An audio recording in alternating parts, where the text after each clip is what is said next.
Доброго дня і слава Україні! Я Олег Криштопа, це «Історія для дорослих». Цим випуском ми продовжуємо наш цикл «Історія України для дорослих». Дякуємо за підтримку Фонду відродження.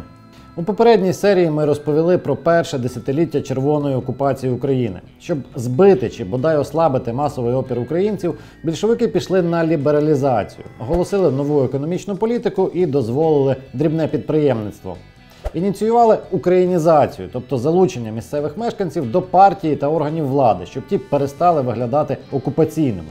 Тому, наприклад, син росіянина з Курської губернії Леонід Брежнєв, який в юності іменував себе Великоросом, став раптом українцем.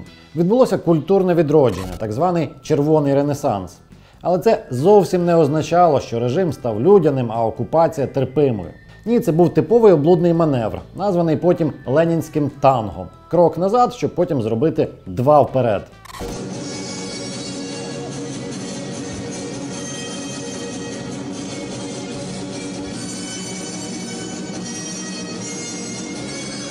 Режим відволікся від терору підданих на ще одну нагальну справу. Ленін помер, і в Кремлі почалася люта гризня за владу. Як тільки вона закінчилася, почалося колективізація, ГУЛАГ, Голодомор, Великий терор і репетиція Другої світової війни. Чому Москва це чинила і як більшовицька республіка перетворилась на справжню імперію смерті, давайте розбиратися.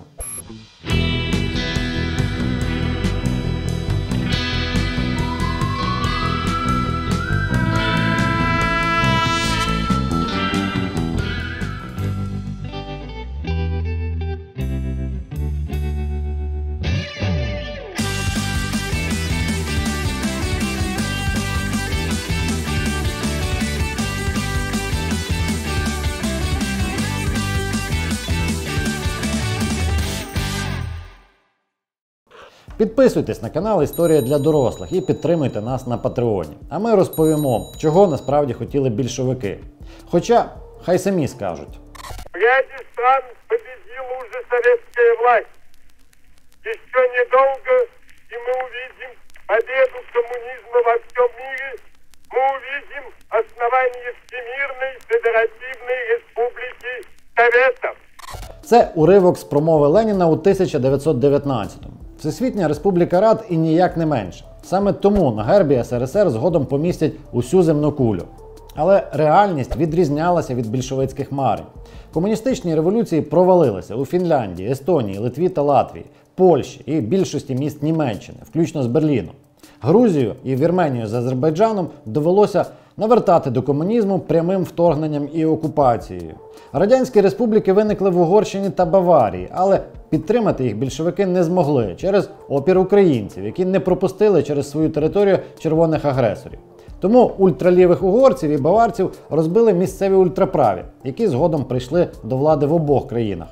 Цікава деталь, якщо майбутній правитель Угорщини Міклош Горті у 1919-му очолив боротьбу проти червоних і тріумфально в'їхав до Будапешта на білому коні, то майбутній фюрер Адольф Гітлер, тодішній солдат 16-го баварського полку, побоявся щось вякати і слухняно погодився служити комуністам. Та майже місяць офіційно пробув червоноармійцем. Загалом же світової революції не сталося, скільки б їх тамнєтів і зброї не засилали до Європи більшовики. Советская Россия протягивает свои руки рождающейся Германии и будет во всем мире единая Советская Республика всех народов. Це вже марення Льва Троцького, творця Червоної армії і найімовірнішого наступника Леніна на Червоному престолі. Але не судилося. Спроба принести революції на багнетах Червоної армії теж не вдалася.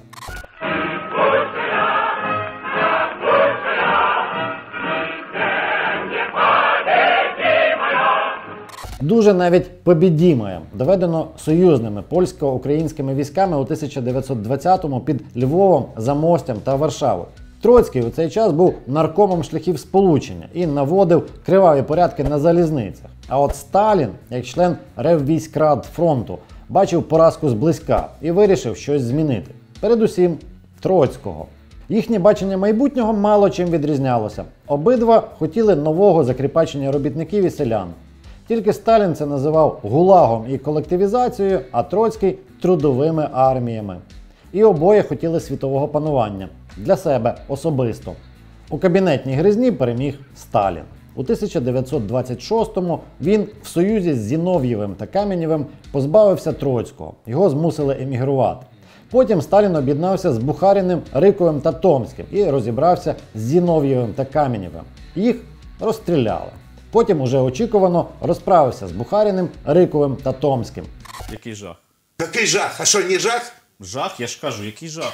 Загалом з першого складу Політбюро часів жовтня 1917-го вижив один. Ленін помер сам, решту 4 знищив Сталін. Він відкинув теорію Троцького про перманентну революцію, яку має безперервно вести Радянський Союз, щоб загарбати весь світ.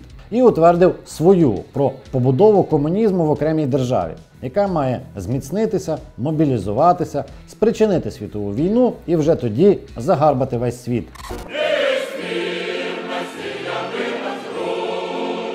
Ще в процесі стравлювання конкурентів і захоплення влади в кінці 20-х Сталін почав перетворювати партійну диктатуру Радянського Союзу на свою особисту тоталітарну деспотію. Його посада секретаря ЦК партії стала найголовнішою у державі. Він ініціював індустріалізацію, суцільну колективізацію і перехід до планової економіки. Першу п'ятирічку. Йому потрібні були заводи для масового виробництва зброї і бойової техніки та зерно, яке було основним ресурсом для торгівлі. А ще повна покора і лояльність усіх – однопартійців, військових, робітників та селян. Ну і зовнішні зв'язки для збуту зерна та отримання військових і промислових технологій. Почалося все саме з цього. Ще у 1922-му Кремль уклав свій перший міжнародний договір у Західній Європі – Рапальський з Німеччиною. У нього, звичайно ж, був секретний протокол, так званий пакт Радека-фон Зекта. Представник Комінтерну Карл Радек і командувач німецької армії Ганс фон Зект обумовили таємну військово-технічну співпрацю. Спочатку все йшло дуже туго, через бідність і незацікавленість обох розорених війнами країн. Однак з утвердженням Сталіна при владі у 1926-му пішло трошки жвавіше. Німеччина, позбавлена права на розробку нових озброєнь після поразки у Першій світовій, отримала в Радянському Союзі секретні заводи, аеродроми і полігони у своє розпорядження. Таємно від Заходу німці створювали і випробовували нові літаки, бронетехніку і розробляли тактику їх застосування. Тому творець німецьких танкових військ генерал Гайнц Гудеріан мав можливість поганяти панцерні колони по Росії задовго до 1941-го. Для цього у 1929-му під Казанню запрацював таємний російсько-німецький танковий центр. Біля Липецька відкрилася авіаційна школа, яку закінчили майбутній фельдмаршал Люфтваффе Гуго Шперле, начштабу авіації Гюнтер Корден та особистий ад'ютант Гітлера Ніколаус фон Белов. У Московській і Саратовській областях почали роботу супертаємні полігони для випробовування хімічної зброї. У нас це все стало відомо тільки у 1992-му, після виходу книги з красномовною назвою «Фашистський меч кувався в СРСР». А в Європі цю співпрацю Москви та Берліна ще в 30-х розкрив польський суперагент Юрек Сосновський, але йому ніхто не повірив. Як і чому так сталося, дивіться у нашому окремому випуску про цього непересічного львів'янина. Співпраця з Німеччиною була згорнута у 1933-му з приходом до влади Гітлера. А от авіашкола у Липецьку далі працювала і працює досі під назвою «Четвертий центр бойового застосування та переучування льотного складу повітряно-космічних сил РФ». Також не згорнув роботи після від'їзду німців хімічний полігон на Саратовщині, так званий об'єкт Томка. Саме тут, у 70-х, була розроблена знаменита бойова отрута «Новічок». А зараз її застосовує проти своїх опонентів Путін. У 1924-му, після 7 років дипломатичної ізоляції, Радянський Союз почали визнавати провідні світові держави. До цього дипломатичні стосунки в Кремля були виключно з безпосередніми сусідами і Німеччиною. Першою змирилася з реальністю Британія, другою – фашистська Італія Беніто Муссоліні. Далі підтяглися всі решта і допомогли Сталіну провести індустріалізацію. Бо всі досягнення першої п'ятирічки куплені за кордоном. Машини, трактори, верстати і цілі заводи. Більшість підприємств-гігантів нової радянської індустрії збудовані іноземними фірмами або спеціалістами. Наприклад, гордість радянської енергетики Дніпрогес проєктувала і будувала американська Frame Engineering Company із Чикаго. Угода з нею передбачала побудову 18 промислових підприємств і модернізацію ще 40, що включало і поставки готового обладнання. Наприклад, турбін фірми General Electric для того ж Дніпрогесу.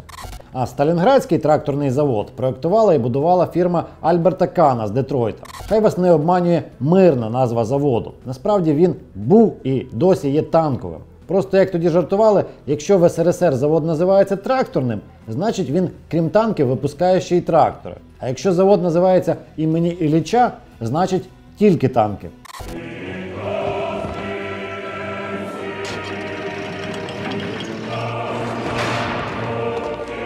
Загалом одна тільки фірма Кана спроєктувала і збудувала в Радянському Союзі 521 завод. В Україні Запоріжсталь, Дніпроспецсталь, Криворіжсталь і легендарну фортецю Азовсталь. За це американці отримали космічні 2 мільярди доларів. Це до 250 мільярдів на сучасні гроші. Де ці гроші взяв Сталін?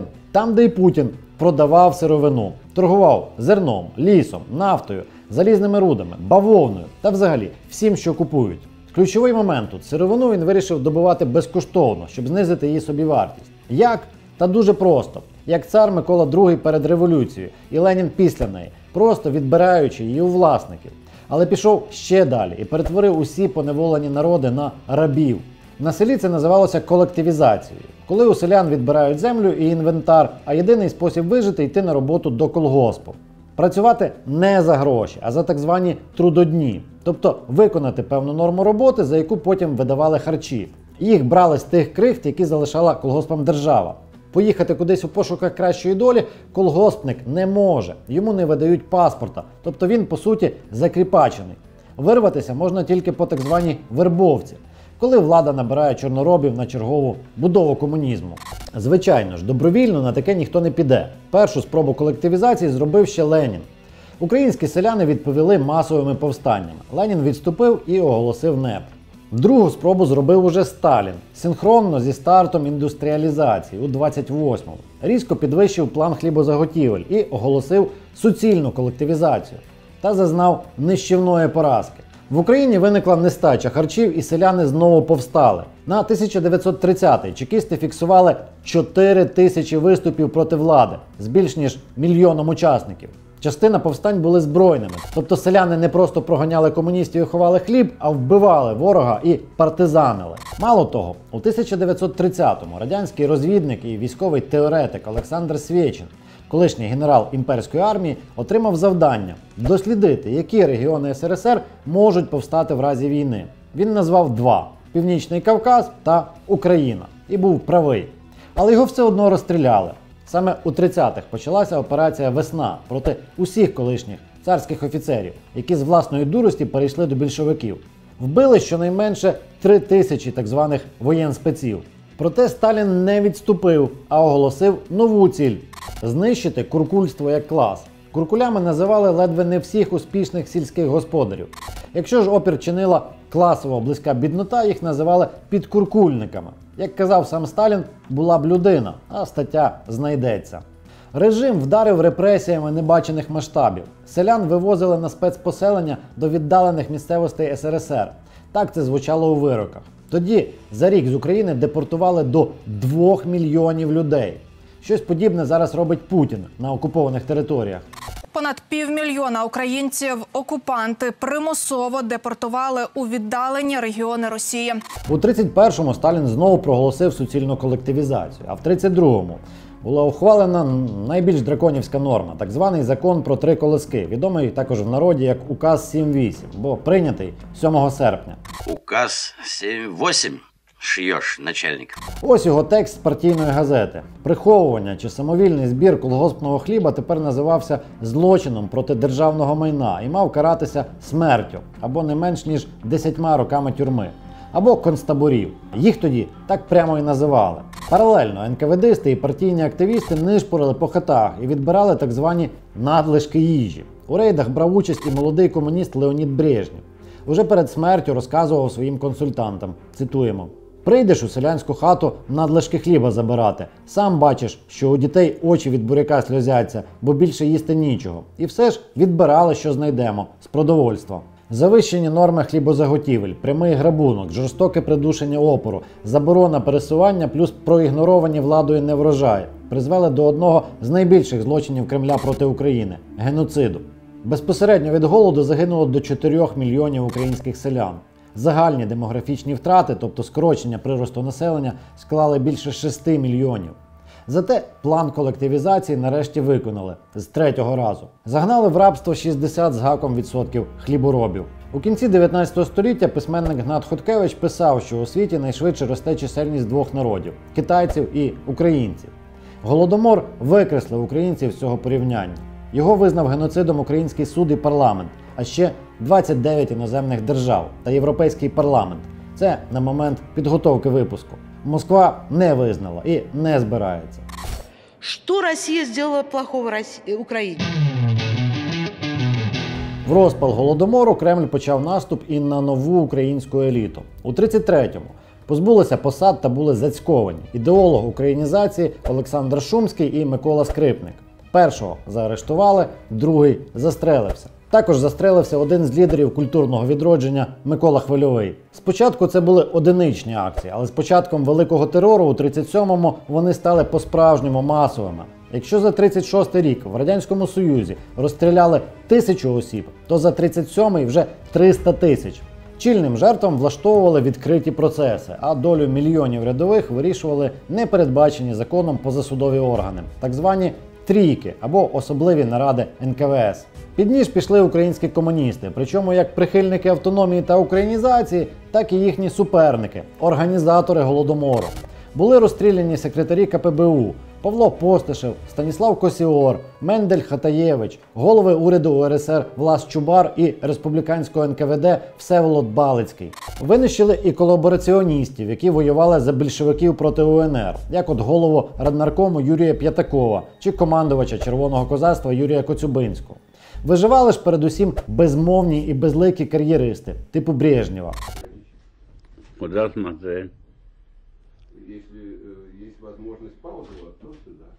Українське культурне відродження стало відродженням розстріляним. Основну масу молодих митців та літераторів відправили одним етапом у Соловецький табір особливого призначення, скорочено російською СЛО.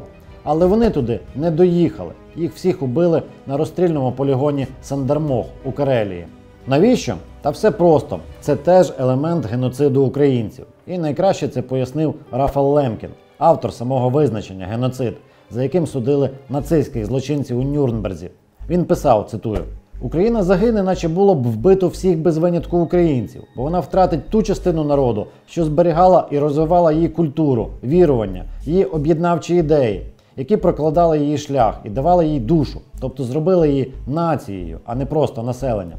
І таке чинили не тільки проти українців. У 37-му НКВС провело цілу масу так званих національних операцій зі знищення чи депортації потенційно небезпечних нацменшин. Саме так більшовики-інтернаціоналісти влаштовували масові репресії за національною ознакою, цілком як нацисти.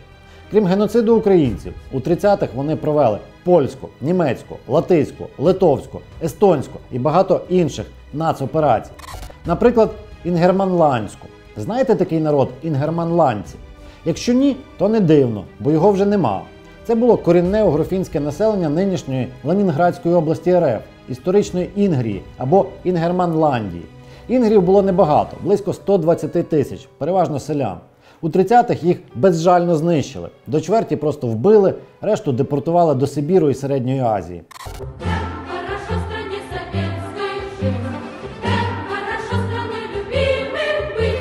За даними історико-просвітницького товариства «Меморіал», під час національних операцій було заарештовано не менше 1 мільйона 174 тисяч осіб, з яких майже 60% розстріляно. І це не враховуючи українців чи, наприклад, казахів.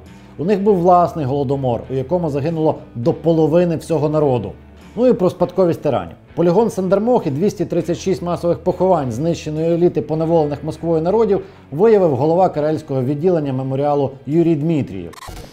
Я могу назвать так, по идее, чуть ли не 15 тысяч фамилий, но материального подтверждения, да, или, скажем так, документального подтверждения у меня пока на 7,5 тисяч. Путін меморіал заборонив. 65-річного Дмитрієва кинув за ґрати на 15 років, а його колега Сергій Колтирін загинув в тюрмі у 2020-му. СРСР у 30-х перетворився на справжню імперію зла та фабрику смерті. І це ми згадали тільки вбитих, а були ще й ув'язнені. І їх лік, засланих на спецпоселення і до таборів, пішов на мільйони. Бо таборів в Радянському Союзі було безліч. Куди там Гітлеру? Ось карта основних нацистських концтаборів. Їх сотні. І це жахливо. А ось карта концтаборів ГУЛАГу. І їх ще більше. І це тільки основні, без тисяч окремих підрозділів, так званих лагпунктів і лагвідділень. Навіщо стільки? Та все просто. Це теж була система рабської праці громадян Радянського Союзу на свого тирана.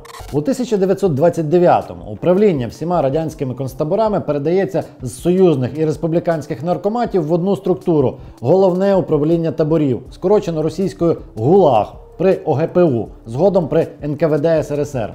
Табори перейменовують з концентраційних на виправно-трудові і приймають рішення використовувати мільйони зеків як безкоштовну робочу силу. Навіть не так. В'язнів відтепер годують лише тоді, коли вони виконують виробничі норми. Тому вони фактично безкоштовно за їжу добувають Сталіну золото, платину, олово, діаманти, вугілля, металеві руди і валять ліс. А це одна з основних статей експорту Радянського Союзу в ці роки. А ще будують дороги та канали. І цього в СРСР не соромляться, а навпаки хизуються і знімають документальні фільми. А що ж звичайні люди? Не партійні, не зеки чи колгоспники, а прості городяни. Про них Сталін теж подбав. У 25-му запровадив прописку. Всім треба було реєструватися по місцю проживання. А у 33-му передав цю справу в руки НКВД і зробив дозвільною. Тобто тепер НКВД вирішував, кому де можна жити, а кого краще відселити з міста за 100 кілометр чи в Сибір. Єдина віддушина, яку Сталін залишив підданим, це алкоголь. У 1930-му він написав голові уряду В'ячеславу Молотову листа з такою пропозицією. Де взяти гроші? Потрібно, на мою думку, збільшити, наскільки це можливо, виробництво горілки. Потрібно відкинути хибний сором і прямо, відкрито піти на максимальне збільшення виробництва горілки задля забезпечення дійсної і серйозної оборони країни. Запили всі. Горілчані гроші швидко склали до чверті союзного бюджету і теж стали значним внеском в індустріалізацію та мілітаризацію. Інший наслідок уже в 31-му в СРСР відродили дореволюційний інститут витверезників, а у 1940-му їх передали у відання НКВС і зробили платними. Яков Васильевич Якутов возмущен. Я выпил всего пол-литра. Почему меня задерживают? Підсумовуємо, Сталін перетворив весь Радянський Союз на один великий ГУЛАГ, тільки з різними режимами строгості. Хтось працював за їжу чи жив за колючим дротом, а хтось ввечері міг сходити в ресторан. Але всі були рабами чи бодай кріпаками Червоного імператора.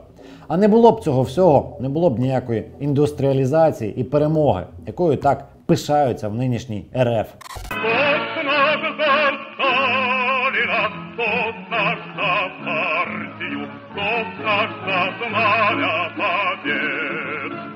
Путінці запевняють, прискорену індустріалізацію інакше не зробиш. Брешуть. Такі ж форсовані індустріалізації здійснила Японія в 19-му і Фінляндія в 20-му столітті. І обійшлися без голодоморів та гулагів. Хоча теж готувалися до виснажливих війн. Тільки не наступальних, а оборонних. Саме воєнна агресія і радянізація всього світу і була метою Сталіна.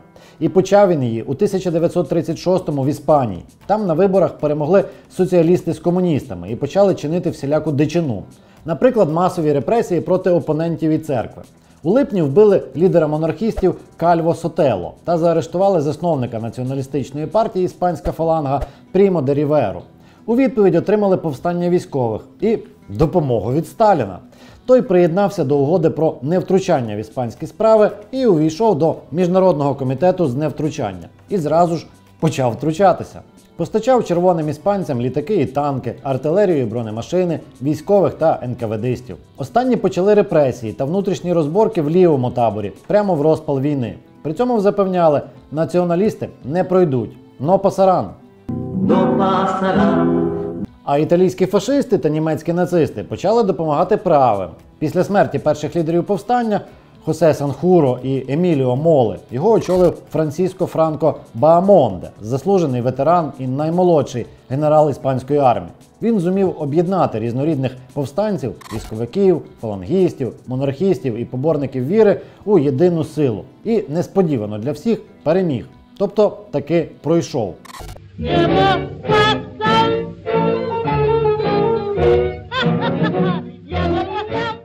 Допомога фашистів з нацистами була не безкоштовною. Франко виплачував воєнні борги Італії і Німеччині до середини 60-х. Сталін теж зовсім не був безкорисливим рятівником. Вивіз до СРСР весь золотий запас Іспанії, начебто на прохання місцевих комуністів. Але стратегічно програв. Здобути плацдарм і запалити Європу з Заходу не зміг. Значить, вона запалає зі Сходу. Недаремно посол США у Мадриді Клод Бауерс назвав ці події репетицією Другої світової війни. А ще Сталін дуже злякався військового перевороту на зразок франківського, тому про всяк випадок розстріляв або ув'язнив десятки тисяч власних командирів, на чолі з маршалом Тухачевським. А потім руками нового наркома НКВД Лаврентія Берії вирізав виконавців великого терору разом з наркомом Миколою Єжовим. А ще згодом почав розстрілювати власних воєнспеців темнєтів, які поверталися з війни в Іспанії. І всю цю вакханалію бачив весь світ. Якщо масштаби Голодомору чи розмах ГУЛАГу вдавалося приховати, то репресії, відкриті процеси висвітлювалися у пресі та жваво обговорювалися. Тому емігрант Троцький ще в 36-му назвав режим Сталіна тоталітарним. Американський письменник Фредерік Бренан охрестив його комунацизмом, а британський прем'єр Вінстон Черчилль взагалі заявив, що фашизм був тільки тінню чи потворним дітищем комунізму. Як вони всі розпорядилися цим знанням, звідки взялося нове покоління українських повстанців і коли розпочалася Друга світова, уже в наступному випуску. Когда началась Вторая мировая война?